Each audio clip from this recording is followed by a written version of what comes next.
হামজা খারাপ, কেমনে পারলা এই কাজ করতে? হ্যাঁ, কেমনে পারলা নিজের ভাইয়ের বিরুদ্ধে সাক্ষী দিতে? আমি নিজের ইচ্ছায় সাক্ষী দেই নাই।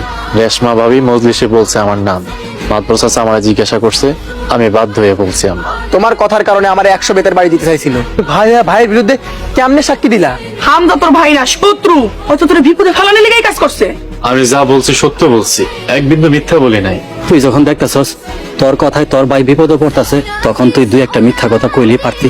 আপনি সারা জীবন সত্য আর ন্যায় শিক্ষা দিচ্ছেন, এলএম শিক্ষার জন্য মাদ্রাসায় পড়াইছেন, সে আপনি আমার মিথ্যা বলতেছেন? আব্বা আপনি জানেন না মিথ্যা বলা কত বড় অপরাধ? তোমার নীতি কথা আমাকে পেট ভরবো না।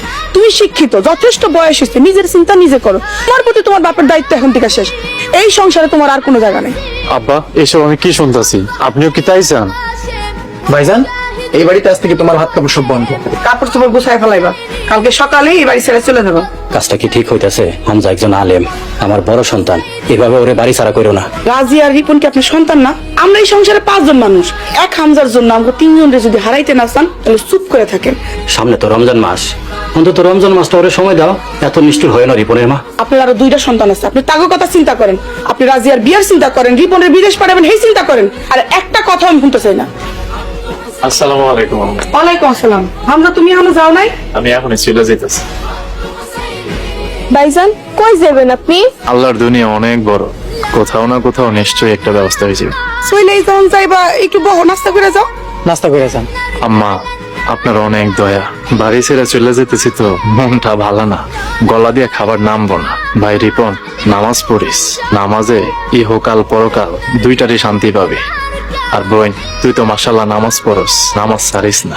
আসি আম্মা, আপনারা লেগে দোয়া করি আপনারা ভালো থাকেন, আমার জন্য দোয়া করেন। আমার মা নাই তো, তাই ছোটবেলা থেকে আপনারা মা হিসাবে মান্য করি।